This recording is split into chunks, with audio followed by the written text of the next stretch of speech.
আল্লাহ বলেন ন্যায় বিচারের মানদণ্ড কিয়ামতের ময়দানে আমি আল্লাহ স্থাপন করব। সেদিন কারো প্রতি বিন্দু পরিমাণ, এক চুল পরিমাণ অবিচার করা হবে না, কোনো অবিচার করা হবে না। সেদিন সুশাসন হবে, সুবিচার হবে, ন্যায় পরায়ণতার সাথে বিচার হবে। আওয়াজ করে পড়েন আল্লাহু আকবার। তাহলে প্রিয় ভাইরা, যে তিনটি বিষয়ে আল্লাহ তাআলা আমাদেরকে আদেশ দিয়েছেন, তার প্রথমটা হচ্ছে আদালত, ইনসাফ, সুবিচার, ন্যায় বিচার। এটা আমরা চাই কি চাই না? বিশ্বনবী ন্যায় বিচার, ন্যায় পরায়ণতা, সুশাসন প্রতিষ্ঠিত করেন কি করেন নাই?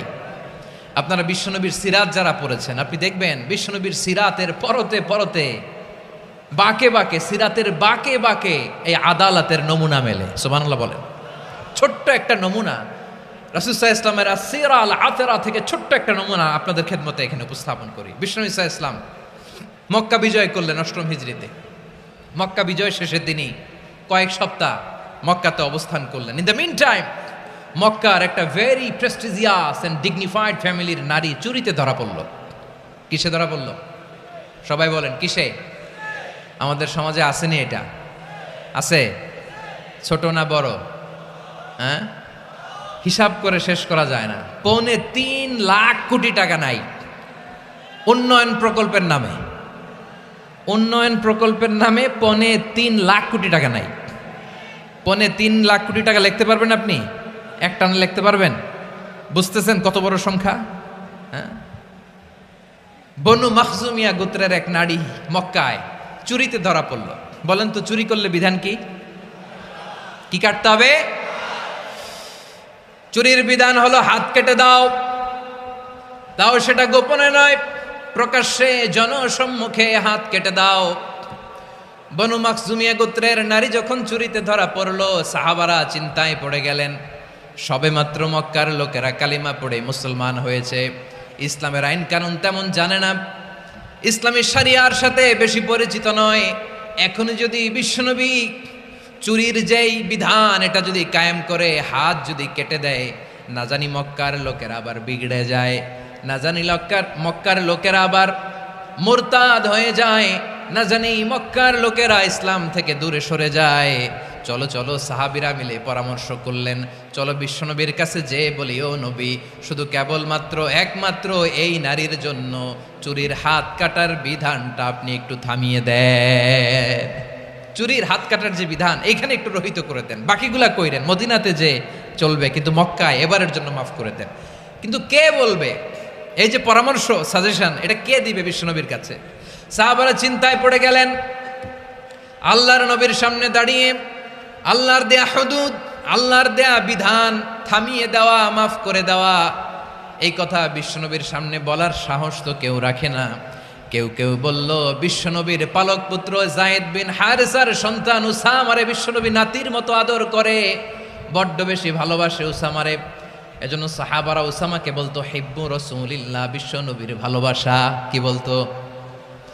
সাহাবীরা বললেন, বিশ্বনবীর ভালোবাসা হিব্বু রাসূলিল্লাহ, উসামারে পাঠাও। উসামারে বিশ্বনবী নাতির মতো স্নেহ করে, মায়া করে, ভালোবাসে। আমরা পারবো না, উসামা পারবে।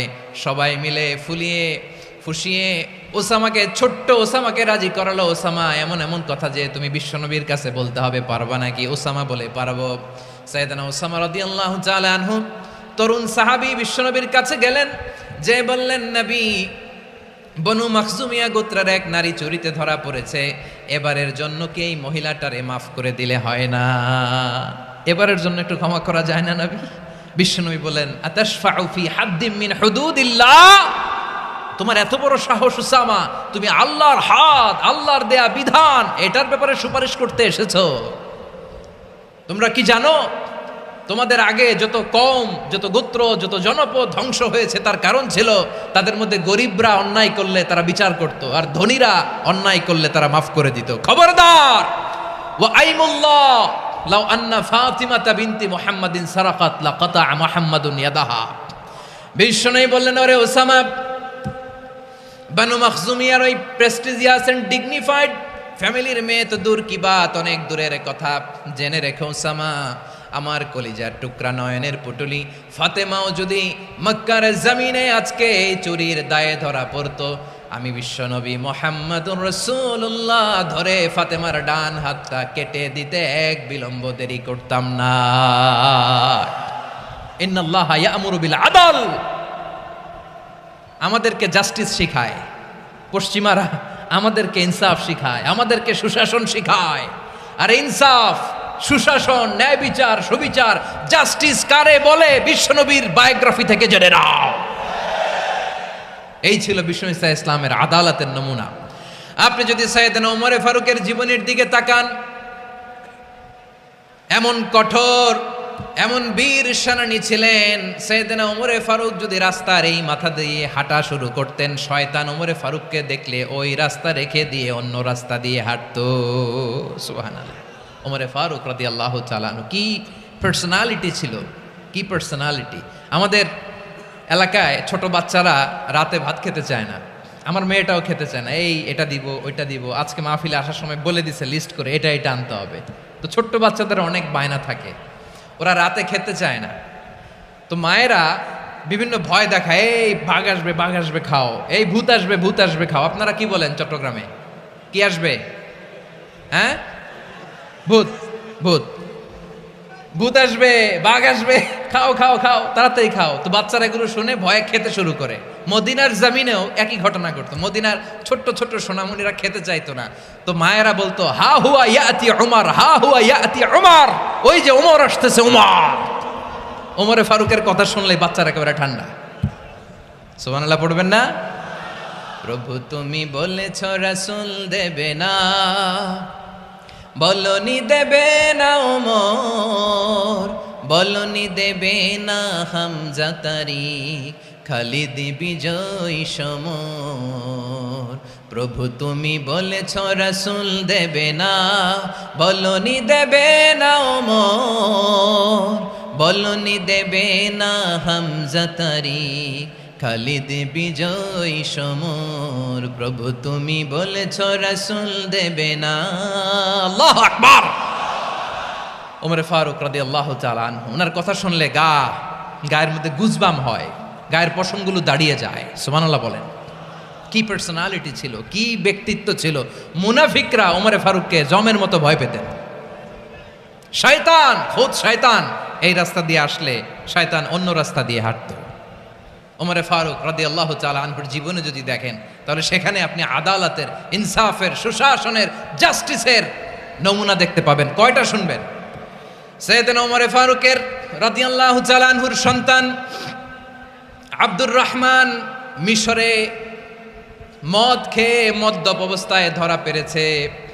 মদ খাওয়ার কারণে, মদ যদি কেউ পান করে আর যদি প্রমাণিত হয়, তার বিচার হলো 80 বেত। আওয়াজ করে বলেন কয় বেত? বাংলাদেশেও তো এই আইন আছে নাকি? বাংলাদেশে আছে? হ্যাঁ, মদ খাইলে 80 বেত, এই আইন বাংলাদেশে চালু হোক। আমরা চাই কি চাই না? চাই সবাই। এজন্যই তো ইসলাম ভাল লাগে না। ইসলামকে ভাল লাগে না। ইসলামকে আউট করে রাখতে পারলেই তো এরকম বড় বড় বোতল খাওয়া যায়। একেবারে সহজ, পানির মতো সহজ, হিসাব একেবারে সহজ। ওমরে ফারুক রাদিয়াল্লাহু তাআলা আনহুর ছেলে ভুল করে মদ পান করে ফেলেছিলেন। আব্দুর রহমান, ঘটনা ঘটেছে মিশরে। মিশরের গভর্নর তখন আমর ইবনুল আস রাদিয়াল্লাহু তাআলা আনহু। আব্দুর রহমানের ভাই যে গভর্নরকে বলল, গভর্নর যদি একটু দয়া করেন, খলিফার ছেলে আমার ভাই আব্দুর রহমান মদ্যপ অবস্থায় ধরা পড়েছে, জনসম্মুখে যদি আপনি বেত্রাঘাত করেন আমাদের প্রেস্টিজ থাকে না, যদি 80 বেত আপনি মারেন আমার কোনো কথা নাই, কিন্তু ঘরের ভেতরে মারেন।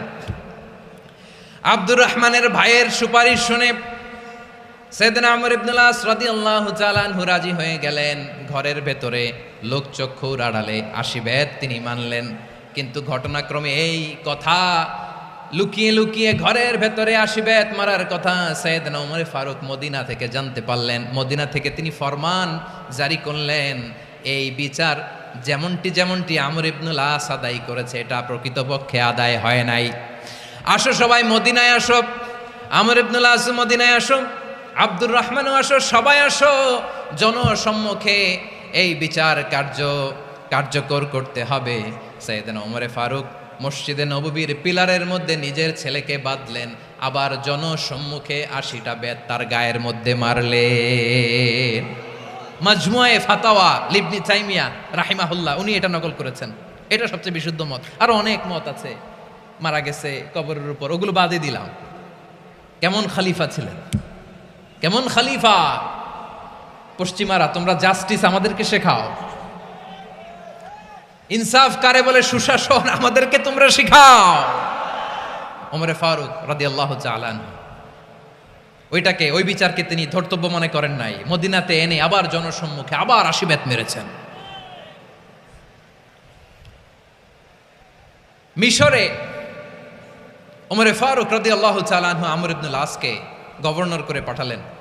সেখানে আমর ইবনুল আসের ছেলে একটা প্রতিযোগিতায় রানার আপ হয়েছে। এক মিশরি সেখানে চ্যাম্পিয়ন হয়েছে। রানার আপ বুঝতে পেরেছেন তো? রানার আপ সেকেন্ড হয়েছে, এক মিশরি হয়েছে চ্যাম্পিয়ন প্রথম। কিন্তু গভর্নরের ছেলে ও জিততে পারে নাই। ও রাগে ওই মিশরির গায়ের মধ্যে কয়েকটা লাঠি দিয়ে বাড়ি মেরেছে।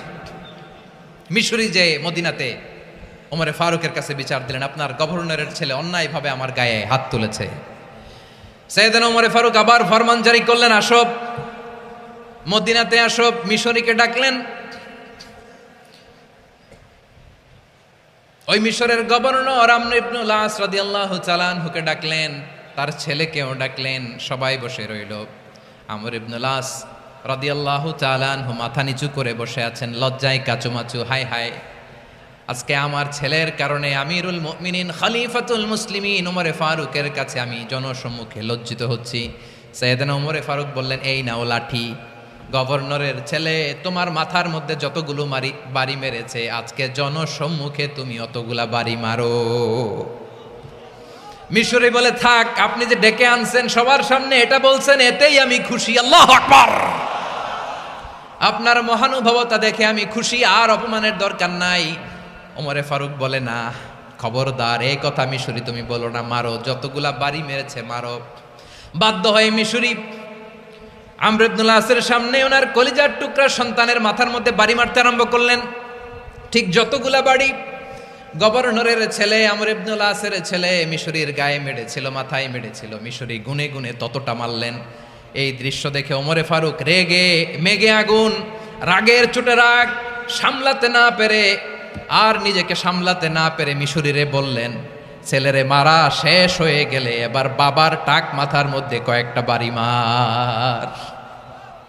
রাগের চোটে, আউট অফ অ্যাঙ্গার, রাগের চোটে, যে আমার পাঠানো গভর্নর আমর ইবনুল আস তার ছেলেকে কেন আদব তারবিয়া কেন শিক্ষা দিতে পারে না। ছেলেরে মারা হইলে এবার আমর ইবনুল আসের মাথার মধ্যে দুইটা মারো। এটা রাগে বলেছেন, এটা শাস্তি হিসেবে না। সুবহানাল্লাহ পড়ে।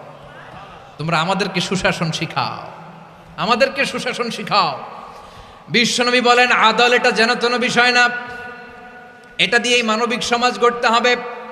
আল্লাহ তাআলা কিয়ামতের কঠিন ময়দানে, যেদিন স্বামী স্ত্রীকে চিনবে না, স্ত্রী স্বামীকে দেখে পালিয়ে যাবে, বন্ধু বন্ধুরে চিনবে না, পীর সাহেব মুরিদরে চিনবে না, মুরিদ পীর সাহেবরে চিনবে না, দলের কর্মী তার নেতারে চিনবে না, নেতা তার কর্মীরে চিনবে না, বন্ধু বন্ধুরে দেখে পালাবে। এই কঠিন মুহূর্তে সূর্যটা মাথার কাছে চলে আসবে, জমিনটা তামার জমিন হবে, আজকের জমিনের মতো নয়।